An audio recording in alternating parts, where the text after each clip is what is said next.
one of the things you learn when you drive across this country is how many places there are where maybe the way to summarize it would be they've lost a reason to exist. There was some reason that they existed at some point. There's a plant there. It's by the fork in the river. It's railroads. It's, you know, something. It's right? Most of Canada. Don't tell Eamon and Catherine. Yeah. Yeah. And it's really sad, actually, to be in a place where the only people still there, they all know that they don't have any options, right? Anybody who had options is left. Chris Arnott talks about this sort of intellectual strip mining, where we're taking all the best of all these towns and sending them off to big cities and good schools, and they never come back, right? But the problem is even deeper than that, right? But what they have, a huge part of this country, and I'm sure this is even more true of Canada, is one of the most valuable natural resources that's kind of hiding in plain sight, and that's called affordable real estate. And these towns, the traffic lights still work, the grid is still in place, sewer lines are all laid, there's houses standing there, many of them you could buy for the back taxes on them, right? So there's this massive opportunity, you know, the sort of go west young man phenomena that sort of was so much of the 19th century. There's a new opportunity here for people who are actually trying to get started in life to get a little bit organized.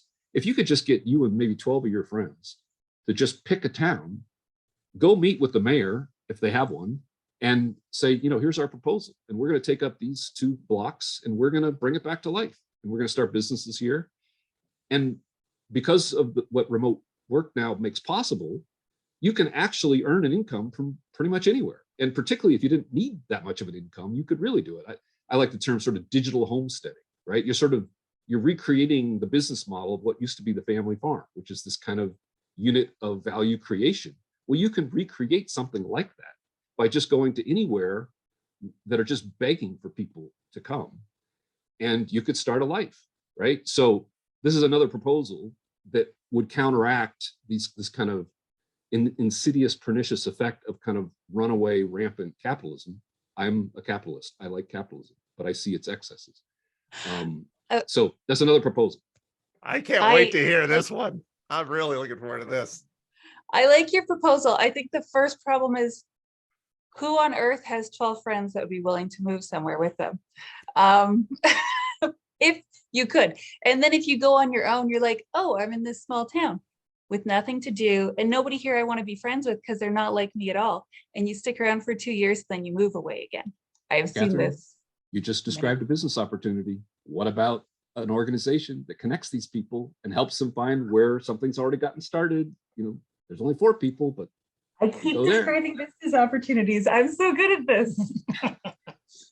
Go ahead, Eamon. Come on, Eamon.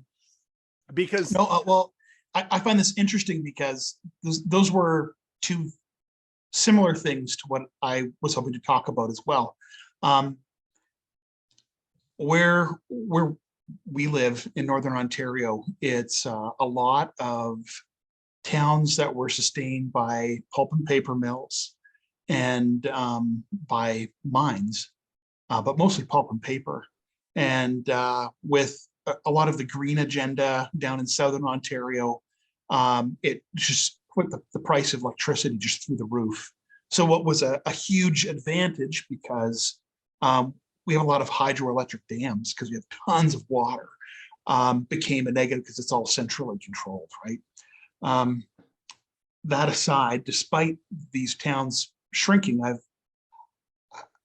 I've watched a lot of people move back that have got married, they have kids, they want to move back around family, or just to be out of the chaos of the city, or to be in a place where they can afford a home.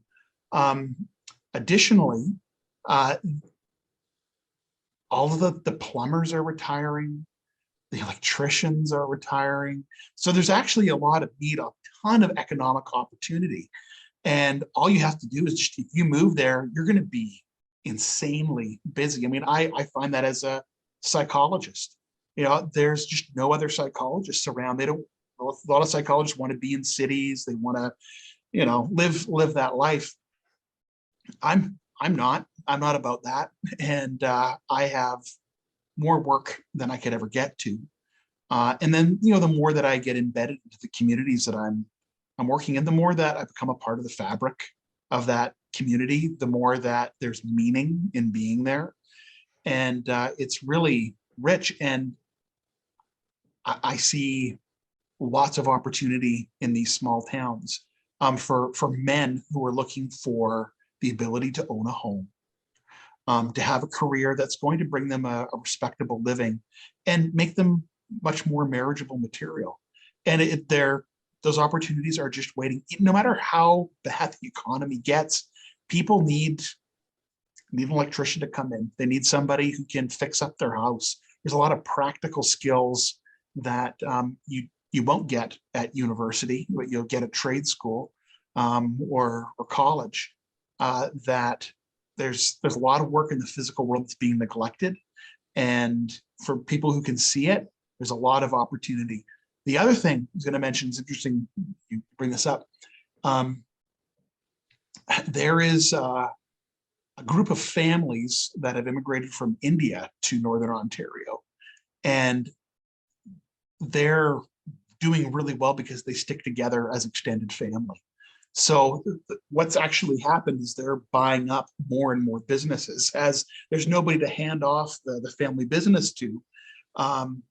They'll say, okay, you come in, you work, we have a larger sort of umbrella corporation, you get shares for working for us over time, you get ownership, and then eventually you can go and do something else, but, you know, give us 5-6 years. And because we're family, we're going to stick together. So I see these larger extended families mopping the floor with everybody else. And it's like, life is a team sport. And if you're going out playing as an individual, I don't care. You can be the best basketball player in the world. And if you're going out 1-on-5, you're done. You're done. There's nobody to pass to. You're toast. So, you know, not the grim part of it is, okay, well, what if I'm really lonely and I'm isolated? It's like, okay, well, do something about it. You can wait, and you're going to be outworked, and you're going to not going to have the capital if you stay that way. So get out and start making connections, revive those old family connections that have died off. Get to your church, wherever it is that you're going to find people, because you're going to do way more together than you ever could on your own. And that's going to fill the meaning, the community, all of those pieces. But if you don't, other people are organized with, more so with family, or where there's deep historical bonds between families. And that's one of the things you lose when you leave. And I think there's probably a lot of opportunity waiting for people if they were to go back home, to go back to the area they're from, where it's not flashy, it's not exciting, it's not Miami, it's not Austin, it's not New York.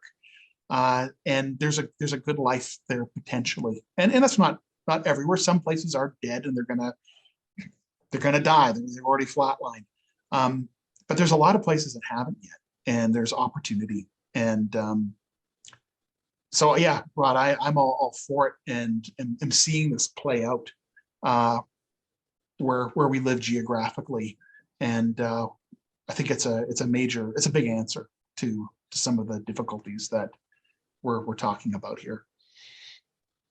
Love your comment about the trades, by the way, because I've been saying that for years too. It's like, if you just show up and do what you say you're going to do, and you are able to do anything, basically any of the trades, right? Like, you will just be so busy, because it's just so difficult to find anybody that, you know, is good and reliable and conscientious and all the usual things that you look for. Massive opportunity. And you pride in your work, and I mean, it's wonderful.